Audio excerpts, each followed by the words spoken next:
Hello tout le monde, j'espère que vous allez bien, je suis très contente de vous retrouver aujourd'hui dans une nouvelle vidéo. On va se parler maternité, parentalité, bref, tout ce que j'aurais voulu savoir avant d'être maman. J'avais déjà fait une première partie de cette vidéo il y a un peu plus d'1 an, donc mon fils avait 1 an à ce moment-là. C'est un update avec le peu de recul que j'ai, mon fils va avoir 2 ans dans quelques semaines, dans 2-3 semaines. Je suis convaincue que tous les ans je pourrais faire cet update jusqu'à la fin de mes jours, tellement la maternité, la parentalité au sens large, t'apprends chaque jour. Tant bien que mal, je vais essayer de diviser cette vidéo en points positifs et en points négatifs, même si tout est à contraster, à nuancer, etc. Vous allez voir que rien n'est tout rose, rien n'est tout noir, rien n'est tout blanc. Ça fait maintenant 2 ans que je suis la maman de Sandro, et les trucs que je retiens d'un point de vue très positif, qui me surprennent ou auxquels je m'attendais pas forcément en tout cas.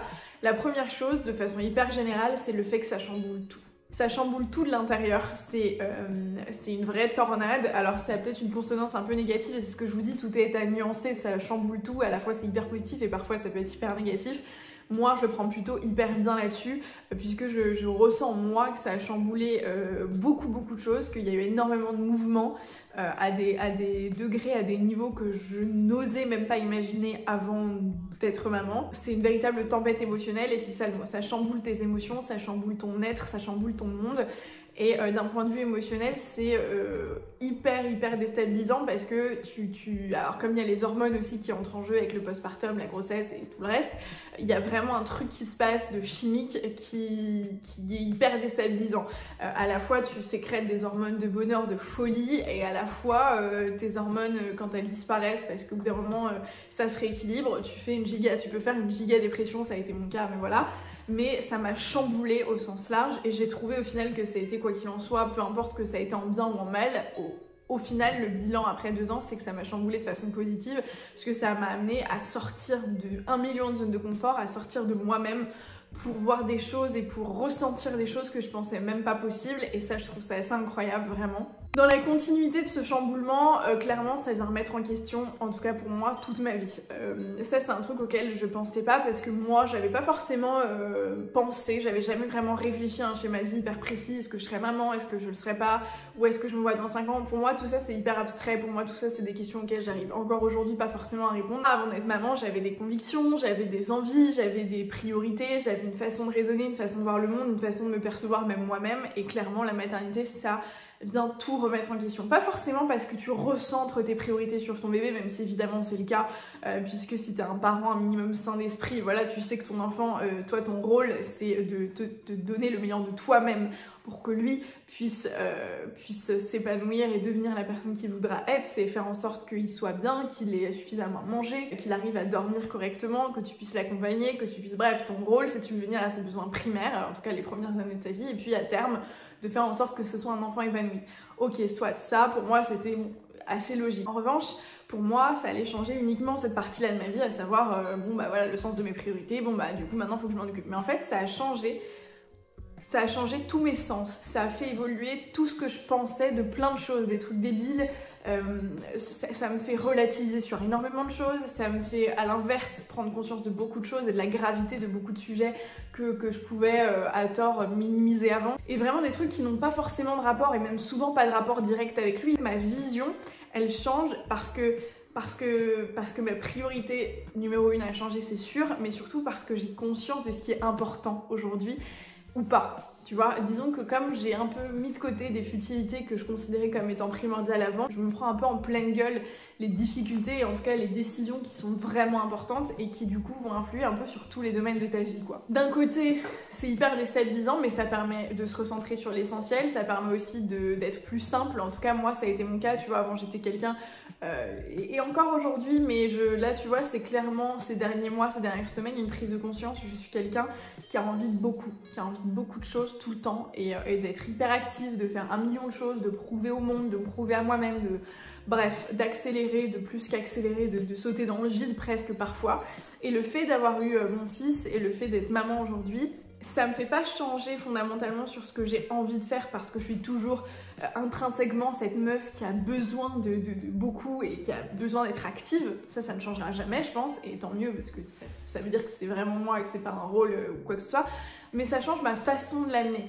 Ça me stabilise, ça me canalise, ça me permet de me structurer, de prendre du temps pour réfléchir, pour éviter de prendre des décisions qui seraient trop risquées pour moi et du coup pour ma famille, enfin bref, du coup ça me permet un petit peu de me recentrer sur l'essentiel, de me canaliser, et ça, franchement ça peut paraître logique pour plein de gens, mais pour moi avant ça l'était pas forcément. Il y a aussi autre chose, ça a changé ma vision du monde et ça a changé ma vision de moi-même.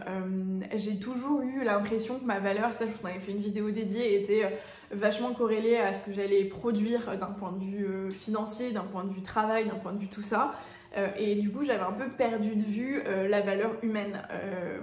Parce que aussi on vit dans une société qui le valorise pas forcément et bref, moi à tort je pensais que c'était un peu le bon chemin à suivre, et Sandro et mon fils, alors que concrètement on n'a jamais eu de discussion sur le sujet, je veux dire, en gros ce que je vais vous montrer c'est que c'est pas forcément l'impact direct, tu vois, j'ai pas échangé avec mon fils sur le sujet, on n'a pas eu une discussion constructive, mais c'est tout ce que ce chamboulement d'être mère m'a apporté qui a amené à ces changements moi de mon côté et sur ma vision des choses.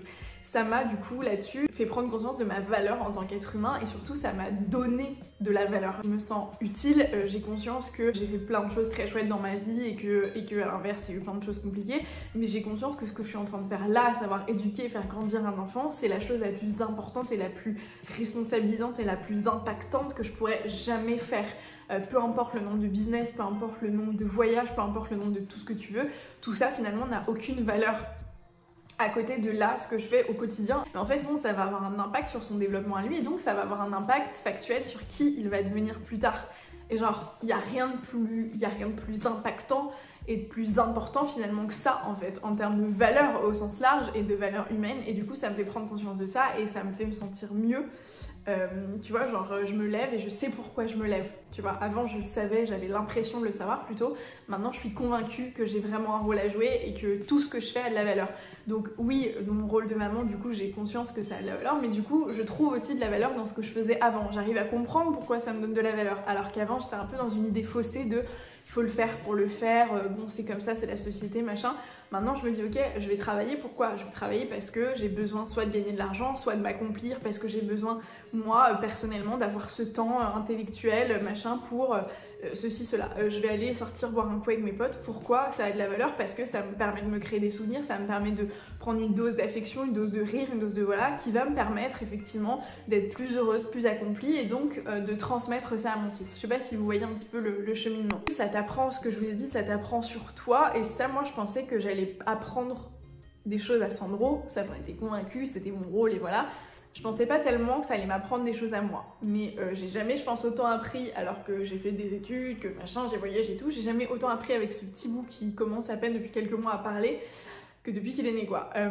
J'ai appris sur le monde, j'ai appris sur moi, j'ai appris sur les relations, j'ai appris sur la société, je me renseigne sur 1 million de trucs, je m'ouvre l'esprit, il m'a appris un tas de choses sur moi surtout, mais un tas de choses de façon générale. Comme je vous ai dit, moi je m'étais jamais vraiment posé la question là-dessus, à savoir qu'est-ce que ça allait changer pour moi et qu'est-ce que ça allait être au quotidien d'avoir un enfant. On parle souvent des deux extrêmes, à savoir c'est l'enfer, c'est machin, on dort pas et tout, et oh c'est génial, mon bébé c'est le meilleur, etc. Et il y a un truc dont je me rendais pas compte avant d'être maman, c'est cet équilibre que ça t'apporte et cette prise de conscience justement que toute la vie est une nuance. Et moi, pour moi, c'est hyper positif parce que ce que je vous dis à plus grande échelle, ça m'apprend énormément. Le côté, c'est une fierté immense d'être sa maman, c'est une fierté immense au quotidien de le voir faire plein de trucs. Ça, c'est pas cliché en fait, c'est vrai. Et ça, je pense que tout le monde le sait. Oui, mon bébé, c'est le meilleur, il fait ci, il fait ça. Waouh, il a fait un prout, c'est un truc de fou. Enfin, vraiment, t'en arrives là, tu vois, c'est vraiment le cas, genre. Et à l'inverse, t'as l'impression d'être au bout du monde et au bout du roule et que tu vas jamais relever la tête quand ça fait 2 ans, parce que c'est mon cas, que tu ne dors pas, que tes nuits sont hachées, que tu es au bord du précipice parce que la fatigue c'est atroce et machin, et que il grandit et que t'as des phases où c'est plus ou moins compliqué et machin, et en fait tout est comme ça, tout est en dents de scie dans la maternité, et ça crée une espèce d'équilibre qui apprend tellement, en tout cas moi qui m'a appris tellement à prendre du recul sur les situations et juste à relativiser et à m'équilibrer moi-même. Je suis quelqu'un hyper impulsif de base. Quand je suis très heureuse, je suis la plus heureuse du monde. Je vais embrasser la terre entière, je vais rire aux éclats et tout, et le monde vraiment, tu m'entends jusqu'à Jupiter, enfin c'est un enfer. Et quand je suis pas bien et quand il y a un truc qui me déplaît, vraiment je peux crier. Enfin vraiment, bref, je suis impulsive quoi. Moi qui pensais que ça allait être l'inverse, plutôt même, la maternité m'a apaisée. Alors je dis pas qu'il y a des fois où je pète pas des câboules ou machin, ou soit de joie, soit de haine ou de machin, c'est pas le cas, ça m'arrive, je suis humaine. Mais de façon générale, je remarque que ça m'a amené un équilibre et un apaisement qui est assez ouf, sachant au vu des situations auxquelles je suis confrontée. Justement parce que je vis des trucs franchement qui te mettent à bout, vraiment qui te mettent à bout, genre quand tu dors pas de la nuit depuis 2 ans et que la journée t'as un enfant qui veut pas te lâcher, qui pleure parce qu'il a besoin d'être occupé et que toi t'as plus d'énergie parce que t'es mort de fatigue, voilà. Ça c'est une situation où clairement t'as envie de crier, de dire mais bordel, va dans ta chambre et joue et laisse-moi tranquille. C'est vrai, on est humain, c'est le cas. Et en fait, eh ben je sais pas, je réfléchis 2 secondes, je me dis ok, ce petit bout là en face de moi, il a 2 ans, je suis sa maman, genre je suis un peu son monde, il a besoin de moi. Genre ok je suis fatiguée, ok machin, mais en fait dans quelques années, dans quelques mois ce sera plus le cas et j'aurai plus de soucis. Par contre lui il se souviendra de ma réaction. Bref, donc j'ai toujours ces réflexions et toujours cette capacité de prise de recul avant de prendre une décision, avant d'agir, qui pour moi est hyper nouvelle et qui pour moi m'apporte de fou et à tous les niveaux de ma vie, parce que du coup je le fais avec Sandro, mais je le fais maintenant un peu surtout, genre dès qu'il se passe un truc je suis en mode attends 2 secondes. Ok ça t'énerve, ok t'es hyper contente, mais est-ce qu'on va s'emballer ou est-ce qu'on va s'énerver? Non vas-y, réfléchis, tu vois, et ça c'est incroyable. Maintenant on va passer au truc un petit peu négatif, hein. Le premier truc, c'est les traumas personnels et les traumas antérieurs à la maternité qui t'éclaboussent en pleine face. Pour moi il y avait des trucs qui n'avaient pas forcément d'incidence directe avec Sandro, avec la maternité, quoi. Il y a des trucs pour moi c'était non mais quel est le rapport entre ça et le fait que je sois maman? Aucun. Mais en fait si, en fait tout dans ta vie a un rapport et tout à un moment donné va revenir et va soit te jouer des mauvais tours, soit l'inverse t'aider. Moi il y a beaucoup de choses qui m'aident, beaucoup de choses qui me permettent de relativiser, beaucoup mal, mais il y a plusieurs fois ou plusieurs étapes et plusieurs moments depuis que je suis maman où j'ai vraiment été confrontée à des espèces de grosses gifles de ok j'ai vécu ça, genre en l'occurrence j'ai perdu mon papa, j'ai ceci, cela, voilà ce que je suis en train de faire par rapport à mon fils. Exemple tout con, j'ai besoin d'être avec lui, j'avais parce que je travaille vachement dessus, et même par rapport à mon mec, ça pourrait faire l'objet d'une autre vidéo, mais j'avais besoin d'être avec eux, avec mon mec et mon fils 24/24. J'avais énormément de mal à les laisser, même mon mec, hein, c'est pour ça qu'on travaille ensemble et tout, c'est plutôt de moi, ma volonté que la sienne. Et par rapport à mon fils, ses premiers 18 mois, je pense que j'ai dû laisser 2-3 nuits max à ma mère parce que vraiment on n'en pouvait plus et que tu vois. J'ai beaucoup de mal à le laisser. Et là, ça va 1000 fois mieux parce que j'ai pris conscience de ce truc en me disant ok Karine, est-ce que t'as pas juste peur de le laisser? Pas parce que oui, t'as besoin de lui. Il y a un moment, c'était ça. J'avais besoin d'être avec lui, c'était mon petit bébé et je me sentais 1000 fois mieux en étant avec lui, même fatiguée, que sans. Mais après, c'était plus ça. Après, c'était le besoin de contrôle, le besoin d'être sûr qu'il aille bien, le besoin d'être sûr que ce soit moi qui réponde à ses besoins et que voilà. J'ai pris du recul, ce que je vous disais, et je me suis dit, meuf, pourquoi tu réagis comme ça? Et en fait, si je réagis comme ça, c'est parce que j'ai perdu mon papa dans des conditions qui étaient ce qu'elles étaient et que j'ai peur que ça arrive de nouveau parce que j'ai peur de pas maîtriser la situation. J'ai peur qu'un jour, quelqu'un vienne sonner à ma porte parce que ça fait quelques heures que j'ai pas vu mon fils ou mon mec et vienne m'apprendre qu'il se passait quelque chose pendant mon absence ou en tout cas pendant la sienne. Et ça me faisait cruellement flipper, vraiment, et encore aujourd'hui ça me fait flipper, ça me fera flipper jusqu'à la fin de ma vie, mais aujourd'hui j'ai compris ce que c'était et j'ai compris qu'en fait ça ne servait à rien. Ça fait partie de mon histoire, ça fera, j'espère, partie uniquement de mon passé, voilà, mais je peux pas bloquer des choses et je peux pas faire ma vie en fonction de ça et bloquer des portes parce que au final je pense que si je continue à être comme ça avec Sandro, ça va lui bloquer 1 million de portes. Je vais être cette maman poule qui ne laissera rien faire, qui aura peur de tout et pour tout et machin, alors que lui ça va le contraindre et restreindre dans son truc. C'est pas l'idée. Moi ce que je veux c'est un enfant épanoui, qui soit autonome, qui apprenne tout seul, tu vois, qui fasse ses erreurs, qui apprenne de ses leçons et qui tente des choses, tu vois. J'ai envie de ça, j'ai envie qu'il fasse comme moi j'ai fait, tu vois, et j'ai envie évidemment d'être toujours là pour lui en backup, toujours là pour lui tendre la main, pour le relever quand il a besoin, pour l'aiguiller quand il a besoin, mais j'ai pas envie de décider à sa place. Et c'est un peu ce que je commençais à faire à cause de ça. Et là c'est un exemple imagé, mais c'était, j'ai eu pas mal d'autres trucs et d'autres prises de conscience où je me suis dit ok ça c'est à cause de ça. Bon. Un autre truc, ça j'en ai déjà souvent parlé, mais les jugements des autres, peu importe, les gens de ton cercle proche, les gens que tu ne connais pas, les gens que tu croises dans la rue, tout le monde a un truc à dire sur ton enfant, toi en tant que maman, vous en tant que parent, ton cadre, ton cercle familial, les décisions que tu prends avec ton éducation, tout le monde. Ça peut être des trucs débiles, des petites remarques, des petits pics, tout comme des vraies suggestions de tu devrais faire ci, tu devrais faire ça, mais pourquoi ci et pourquoi pas ça. Et le deuxième c'est pour quand? Et l'allaitement quoi? Tu l'as allaité 18 mois, ah non mais il aurait fallu faire plus, il aurait fallu faire moins, tu dors avec lui, mais pourquoi vous dormez pas avec lui, et pourquoi ceci, et pourquoi cela. Peu importe ce que tu fais, vraiment au quotidien tu entends des remarques tout le temps. Ça au début j'étais un peu en mode et bon in fine moi très vite, un peu comme surtout dans ma vie, j'en avais absolument rien à foutre et donc ça rentre dans une oreille, je pense que ça ressort de la même oreille, tu vois, tellement il y a un bouclier dans mon oreille. Mais moi j'étais pas prête à entendre tous ces trucs, vraiment tout le monde a un truc à dire, tout le monde, c'est assez dingue. Un autre point, la charge mentale, on en parle de plus en plus et franchement je suis contente et j'ai une autre vidéo sur le rapport homme-femme etc parce que je me suis fait aussi la remarque ces derniers temps de pas mal de choses. Nous on est tous les deux à la maison, on garde tous les deux Sandro et voilà, donc ça c'est une vraie expérience sociale et je me rends compte, et c'est factuel, c'est vrai, qu'il y a malgré tout toujours une discorde, un truc, je sais pas si c'est chimique, peut-être que c'est parce qu'on a porté ses enfants, j'en sais rien, mais une charge mentale qui est quand même assez déséquilibrée entre le mec et la meuf. Peu importe la nature de vos relations, peu importe le cadre familial, etc. J'ai l'impression que c'est le cas, et je parle pour moi en tout cas dans mon cas, avec un mec qui est à la maison, on s'en occupe tous les deux, etc. Il y a quand même un déséquilibre là-dessus, qui est pas volontaire, qui est pas malveillant, qui est voilà, mais qui est factuel. Et la charge mentale, c'est un truc de malade mental. C'est pareil, moi je pensais pas et je me rends compte aujourd'hui, et je pense que tant qu'on n'est pas parent, on se rend pas compte, et je vois autour de moi, même avec des amis, etc., on critique nos parents, on est là, elle fait ci, elle me saoule, elle machin, et truc. Tant que tu n'es pas parent, tu ne peux pas savoir à quel point c'est difficile et à quel point ça demande de se donner corps et âme pour ses enfants, dans le sens où ton cerveau, même si physiquement il n'y a pas forcément d'impact, ton cerveau, ton cœur, ton esprit est 24 heures sur 24 en train de penser à tout ce que ça implique. Quand je parle de charge mentale liée à ton enfant, ça implique un tas de responsabilités, évidemment. Ça implique, tiens, est-ce qu'il reste des couches? Est-ce qu'il reste ça? Est-ce qu'il faut faire des couches et des courses pour ça? Est-ce que machin? Est-ce qu'il a pris son bain? À quelle heure? Tiens, merde, il avait de la fièvre, on lui a redonné du Luprane, ça fait quelle heure? Ça fait truc, ça marche dans le... Et le bain, et truc, et on va faire la promenade, oui mais il y a des moustiques, à quelle heure? Ouais mais il doit manger dans 2 heures, et truc, et attends, et pour la semaine prochaine, est-ce qu'on a fait ci et ça? Et oui mais j'aimerais l'inscrire à tel truc, oui mais est-ce que ça concorde à truc? Ah on a fait le vaccin, et tel médecin, et tel truc, et machin, et en plus à la maison il y a truc, et au taf, et... Tu vois, le débit, c'est exactement ce qui se passe dans ma tête et de façon constante et permanente. Et déjà que je ne me repose pas la nuit parce que cet enfant ne dort pas, la journée, je suis dans ces... Et la journée et la nuit, parce qu'il m'arrive de me réveiller la nuit et de penser à des trucs comme il faut qu'on fasse ça, tu vois le délire, genre la meuf vraiment qui est...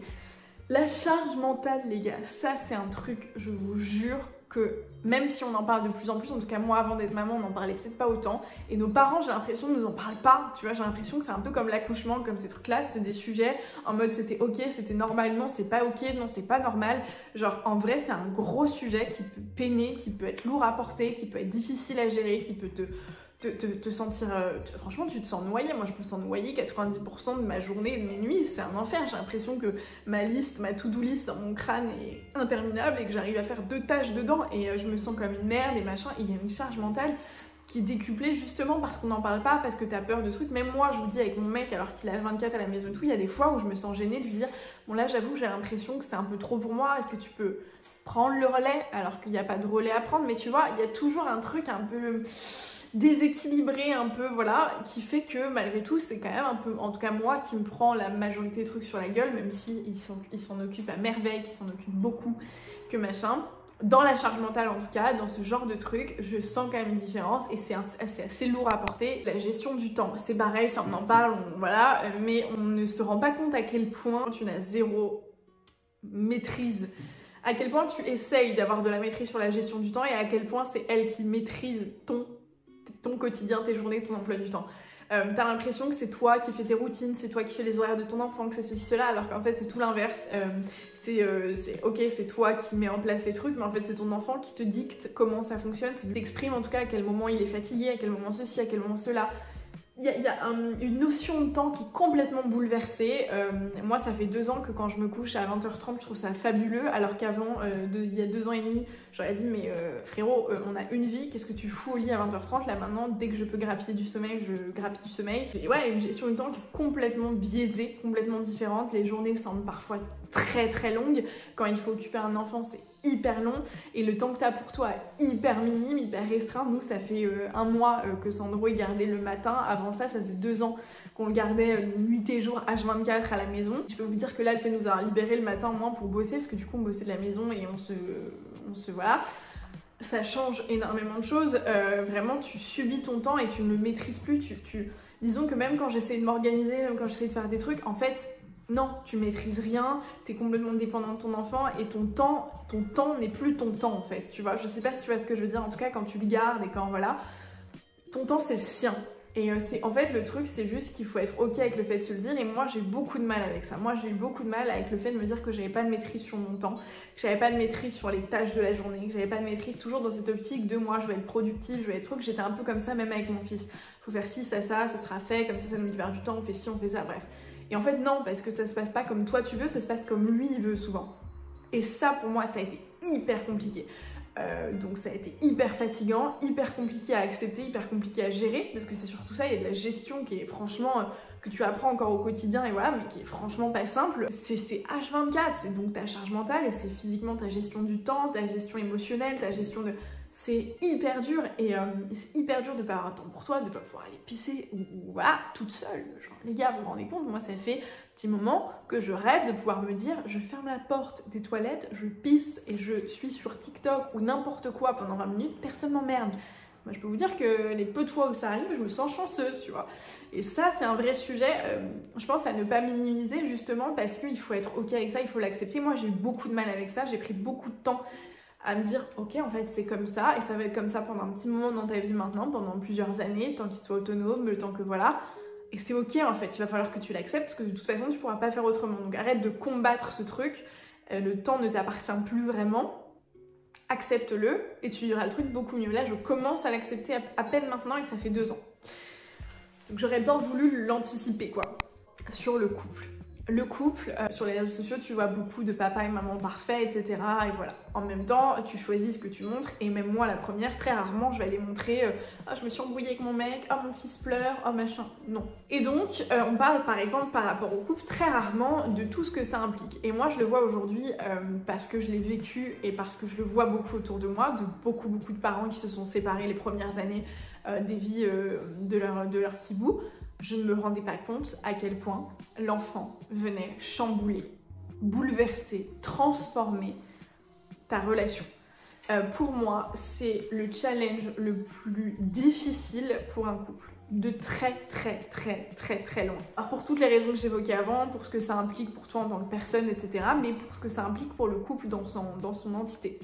Parce qu'il y a un autre paramètre à prendre en compte, qui est ton enfant, qui est la chair de ta chair, qui est l'amour de ta vie, qui est machin.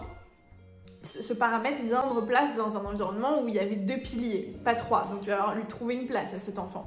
Il va falloir rééquilibrer ces 2 piliers pour qu'ils aient la bonne taille, tu vois, pour que la structure ne s'effondre pas. Pour moi, c'est un peu ça, tu vois. C'est comme si tu venais rajouter un pylône à une maison et que les deux... Bref, il faut que les 3 s'équilibrent pour que la maison, elle tienne.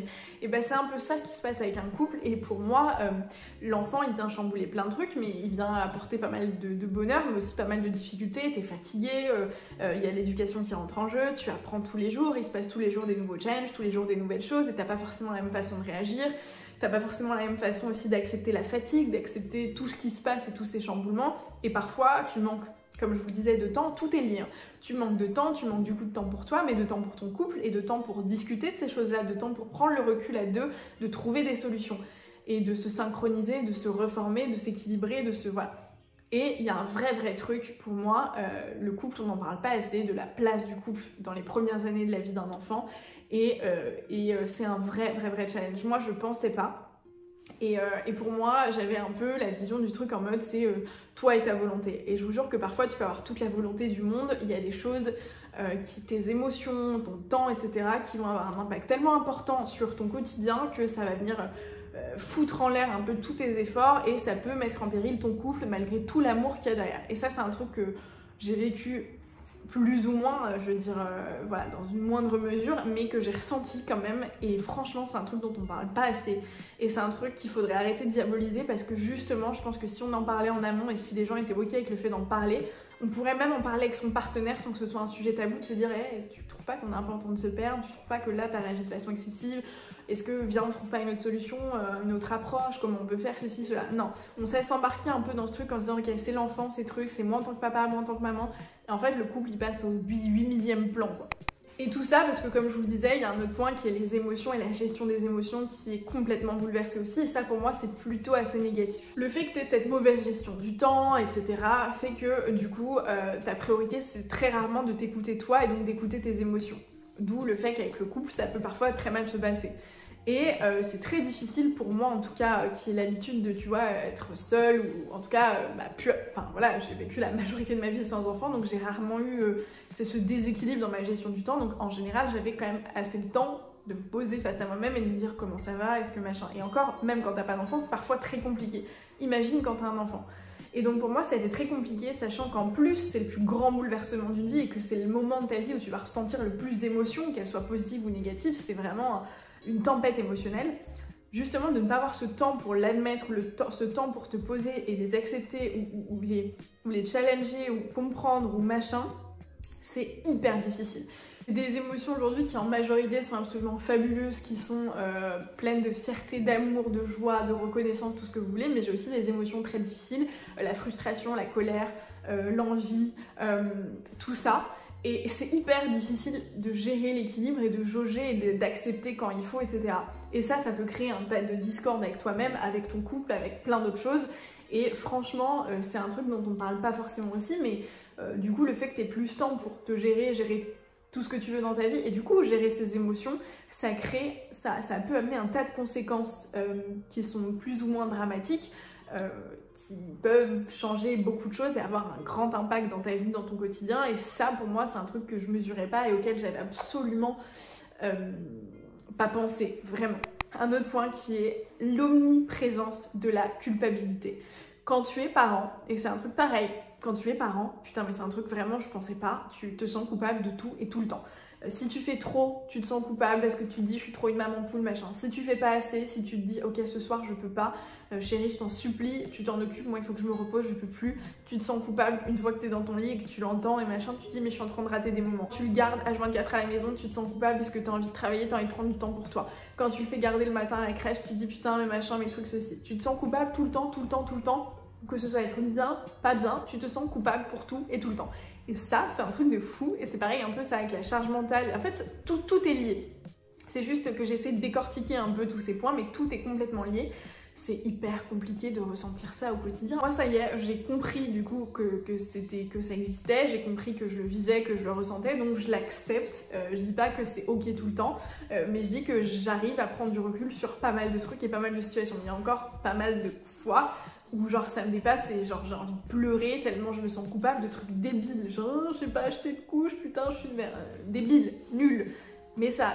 Et puis pour finir, évidemment qu'il y a un truc, on en parle mais on ne sait pas tant qu'on le dit pas, qui est compliqué, bah, c'est les périodes factuellement compliquées et les moments compliqués qui viennent un peu te challenger, te bouleverser d'un point de vue physique, les nuits compliquées, les périodes de crise, les dents, les périodes de maladie, les terrible tout, là quand ils sont en train un peu d'apprendre plein de nouvelles choses, etc. Et moi je vous dis, j'ai que 2 ans, enfin j'ai que 2 ans de maternité derrière moi entre guillemets, mais je suis convaincue que tout au long de ma vie je serai confrontée à ces trucs dans la vie de mon enfant, qu'il y aura des périodes, des phases dans sa vie qui seront plus ou moins compliquées. Ça évidemment on en parle et voilà, mais tant que tu ne le vis pas, tu ne sais pas à quel point c'est compliqué et à quel point il faut accepter que ce soit compliqué, accepter de le dire et pas le minimiser, parce que vraiment c'est le cas, on va pas se mentir, c'est vraiment compliqué, ça vient te prendre toutes tes ressources, toute ton énergie et bien plus encore, parfois même de l'énergie que tu n'as même plus, et ça vient vraiment, c'est pour ça que je vous dis que c'est vraiment un challenge d'être parent, c'est un challenge de tout instant, voilà, parce que c'est à la fois une explosion d'amour et une explosion de doute, une explosion de colère et des explosions de fierté, c'est un million de trucs à la fois, et ces moments qui font partie de ton quotidien, parce que même si tu vois sur les réseaux sociaux que des enfants marchent, parlent, font leur nuit à la mater, que c'est génial, qu'ils ont déjà passé leur bac alors qu'ils ont 18 mois, c'est top, dans la vraie vie, je crois, je pense, sinon ça se saurait, qu'il n'y a absolument aucun enfant qui n'a jamais eu une période un peu compliquée, de pleurs, de bobos, de machin, de transition. Bref, une période difficile, ça arrive, ça fait partie de la vie de tous les enfants et donc de tous les parents, et c'est compliqué et tu sais que tu dois passer par là, et quand tu le vis, t'as l'impression que ça ne s'arrêtera jamais, mais justement c'est important d'avoir cette capacité de prise de recul que t'apporte la maternité, cette capacité à relativiser, à dire ok, ça ira, ça va passer, je le sais, c'est important pour justement survivre un petit peu à ces moments qui sont bien plus durs encore que ce que tu crois. Voilà, j'espère que cette vidéo vous aura intéressé. Si c'est le cas, n'hésitez pas à mettre un like, à me laisser vos opinions en commentaire, que vous soyez parent ou pas. D'ailleurs, n'hésitez pas à me dire vous ce que vous pensez un peu de la maternité, parentalité, si vous l'avez vécu ou pas. Les trucs qui pour vous sont les plus gros challenges, positifs ou négatifs. Je me ferai un plaisir de vous lire. N'hésitez pas à vous abonner à la chaîne si ça n'est pas déjà fait pour ne pas rater tout ce qui arrive. On se retrouve sur Instagram et TikTok et très vite dans une prochaine vidéo. Ciao!